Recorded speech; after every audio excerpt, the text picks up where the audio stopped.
গত কয়েকদিন ধরে কিন্তু আপনার বৃষ্টিপাত নেই। দেশের একমাত্র সিলেট বিভাগ ছাড়া কোথাও এরকম বৃষ্টিপাতের ইয়ে নেই।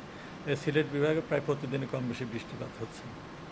তবে এই চলমান তাপপ্রবাহ আছে, এর জন্য আমরা কিন্তু গতকালকে একটা হিটওয়েভ অ্যালার্ট জারি করছি এবং এটা 72 ঘন্টার জন্য। এবং এই ইয়েটা কিন্তু আমরা যেহেতু তাপপ্রবাহের ইয়েটা কিন্তু আমরা এপ্রিল মাসে 1 তারিখ থেকে শুরু হয়েছে এবং আমরা তখন থেকে কিন্তু এই তাপপ্রবাহ সতর্কবার্তা জারি করছি।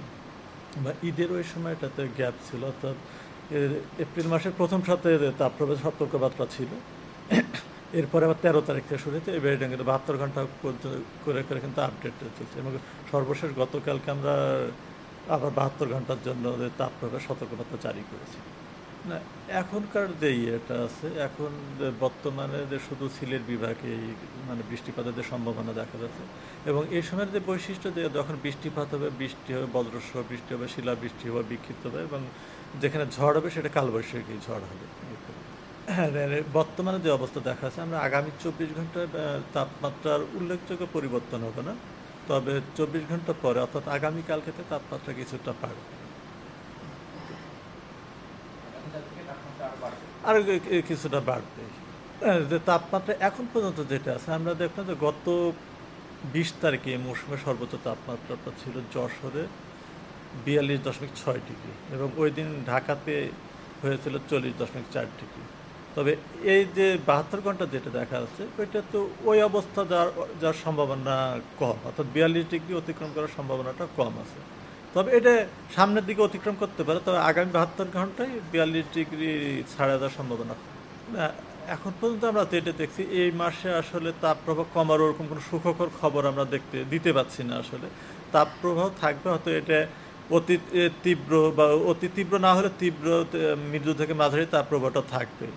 যেখানে যে অঞ্চলে বৃষ্টিপাত হবে সেখানে হয়তো কিছুটা প্রশমিত হবে, সাময়িক প্রশান্তি হেঁটে, তবে পুরোপুরি তাপপ্রবাহ যাওয়ার কোনো সম্ভাবনা এ মাসে দেখা যাচ্ছে না। যার কারণে এই পুরোপুরি তাপপ্রবাহটা যেতে হলে আপনার শক্তিশালী একটু আমার ঝড় দরকার। এই শক্তিশালী ঝড় বলতে কালবৈশাখী ঝড় যেটা বলছি, এটা মূলত উৎপত্তি হয় আপনার পশ্চিমবঙ্গে। এই পশ্চিমবঙ্গে বিকালের দিকে এটা তৈরি হয়, তার পরবর্তী রাজশাহী দিয়ে বাংলাদেশে প্রবেশ করে এবং এটা পূর্ব দক্ষিণ পূর্ব দিকে অগ্রসর রাজশাহী ঢাকা অঞ্চল দিয়ে শেষে যায় চিটাং পর্যন্ত চলে আসে এবং যখন এটা সারা দেশ কভার করে ঝড় বৃষ্টি হয়, সেক্ষেত্রে তাপমাত্রাটা আপনার প্রশমিত হয়, তাপপ্রবাহটা চলে যায় এবং এই অবস্থাটা কিন্তু প্রায় 3-4 দিন আমরা কিন্তু একটু স্বস্তির মধ্যে থাকি এবং তারপরে কিন্তু আবার তাপমাত্রাটা বাড়তে থাকে। তার মানে কি, এই সময়টা বৈশিষ্ট্যটা এরকম, যখন বৃষ্টিপাত আপনার হবে তাপমাত্রাটা প্রশমিত হবে, বৃষ্টিপাত থেমে গেলে তাপমাত্রাটা ক্রমান্বয়ে বাড়বে।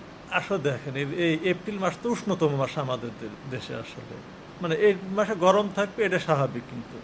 এবং আপনাদের যে উষ্ণতম মাস হলো আমাদের যে যে গরমের যে ইয়েগুলো, বিশেষ করে রাজশাহী এবং খুলনা বিভাগ কিন্তু আমাদের তাপপ্রবণ এলাকা ওই অঞ্চলগুলোতে, এবং ওই অঞ্চলগুলো কিন্তু স্বাভাবিক তাপমাত্রা কিন্তু প্রায় 36-এর কাছাকাছি। কিন্তু আমাদের চুয়াডাঙ্গা, রাজশাহী, পাবনা এই অঞ্চলগুলো একটু একটু ইয়ে করে, তবে ওইরকম কোনো সুখকর খবর নাই। তাহলে বৃষ্টিপাত আপাতত দৃষ্টিতে দেখা যাচ্ছে কোনো বৃষ্টিপাতেরও খুব ভারী বৃষ্টি বা অতিবৃষ্টির কোনো সম্ভাবনা আপাতত নাই। সেক্ষেত্রে আমরা এই তাপপ্রবাহটা থাকবে। তবে যে অঞ্চলগুলোতে বৃষ্টিপাত হবে এবং এটা কিন্তু কিন্তু মানে লোকালাইজ যে বৃষ্টিপাতে হওয়ার একটা সম্ভাবনা থাকে, হাইলি লোকাল যে অঞ্চলে যেখানে বৃষ্টি হবে ওইখানে আপনার তাপমাত্রাটা কমে। এটা ব্যাপকভাবে তাপমাত্রা কমাতে পারবে না, তার কারণ একটা মেঘ হয়তো আধা ঘন্টার মধ্যে তৈরি হয়ে বৃষ্টিপাত হয়ে শেষ হয়ে যাচ্ছে, সেটা ওই অঞ্চলে হয়তো সাময়িক একটু প্রশান্তি দেবে, কিন্তু ব্যাপকভাবে এটা প্রশান্তি দেওয়ার জন্য যথেষ্ট না। এটা আমাদের যদি অতীতে লক্ষ্য করে, আমাদের কিন্তু 1972 সালে কিন্তু আমাদের কিন্তু সর্বোচ্চ তাপমাত্রা কিন্তু 45 ডিগ্রি ছিল, 45, 44, 43, ইভেন গত বছরও কিন্তু আমরা 43 ডিগ্রি তাপমাত্রা দেখেছি। হ্যাঁ, এটা কিন্তু এখন পর্যন্ত আমরা অতিক্রমে এবছরে আসে না, 42.6 ডিগ্রি পর্যন্ত আসছে। হ্যাঁ, তবে তাপমাত্রা যে পরিস্থিতি দেখা যাচ্ছে, যে বৈশ্বিক তো তাপমাত্রা বৃদ্ধি পাচ্ছে এবং বাংলাদেশে কিন্তু এর বাইরে না, বাংলাদেশে কিন্তু তাপমাত্রা বৃদ্ধি পাচ্ছে। এটা তো দুর্যোগ। আসলে এটা তাপপ্রবাহ যে এখন বর্তমান যে অবস্থা বিরাজ করছে, যে চরমভাবাপন্ন অবস্থা বিরাজ করছে, এটা কিন্তু প্রত্যেকটা সেক্টরের জন্য দুর্যোগ। আপনারা কৃষি বলেন, স্বাস্থ্য বলেন, শিক্ষা বলেন, আমাদের শিক্ষা প্রতিষ্ঠান কিন্তু বন্ধ হয়ে গেছে। তো এটা দুর্যোগ, এটা প্রত্যেকটা সেক্টরের জন্য একটা দুর্যোগ।